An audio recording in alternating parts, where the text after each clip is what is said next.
নমস্কার বন্ধুরা, আজকে একটা নতুন রেসিপি নিয়ে হাজির হয়েছি। কুচু চিংড়ির বড়া। এটা দেখতেই পাচ্ছেন ধোয়া রয়েছে। কিছুটা ডাল বেটে রেখেছি আধ গোটা করে, আর পেঁয়াজ, কাঁচা লঙ্কা, আদা বাটা, রসুন, দুটুকরো লেবু নিয়েছি, একটু ধনেপাতা নিয়ে। এবার সব কটা আমি আস্তে আস্তে একসাথে সব মিশিয়ে বড়া তৈরি করব। আপনি যদি মনে করেন ডালের বদলে বেসন, চালের গুঁড়ো দিয়েও করতে পারেন।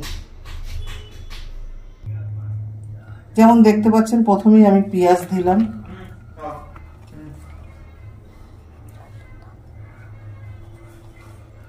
ধনেপাতা দিলাম, কাঁচা লঙ্কা দিলাম, আদা কুচুনি দিলাম, রসুন কুচুনি দিলাম, ডাল বাটাটাও দিয়ে দিচ্ছি। মশলা দেওয়ার পালা, সামান্য একটু হলুদ দিচ্ছি, পরিমাণ মতো লবণ দেবেন,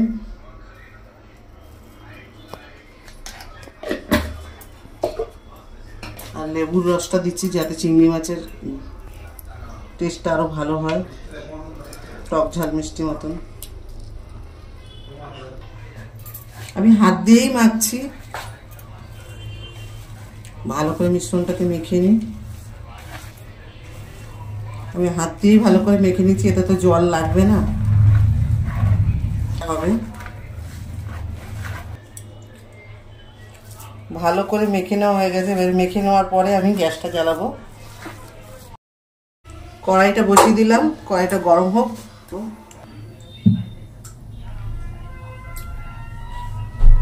কড়াইতে তেলটা দিয়ে দিলাম, তেলটা গরম হয়ে গেছে। এবার বড়াগুলি ছাড়বো আস্তে আস্তে।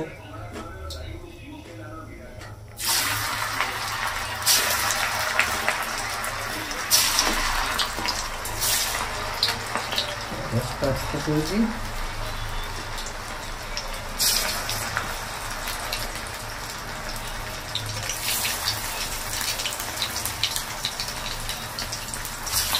যতটাই হোক। পাকড়াগুলি উল্টে নিলাম, আবার একটু ভাজা হোক। বড়াগুলি লাল লাল করে ভাজা হয়ে গেছে, এবার তুলে নিই। এইভাবেই লাল লাল করে ভাজবেন।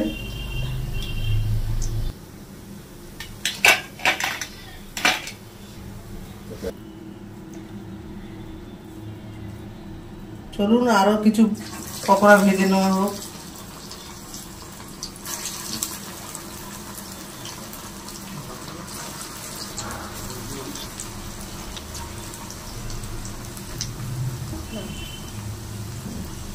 এইভাবেই সবগুলি বড়া ভেজে নেব।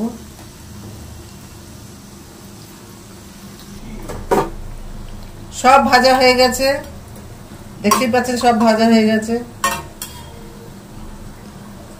ভিডিওটি ভালো লাগলে লাইক, শেয়ার, কমেন্ট করবেন, আর এইভাবেই ভেজে খেয়ে দেখবেন, কমেন্ট করে জানাবেন।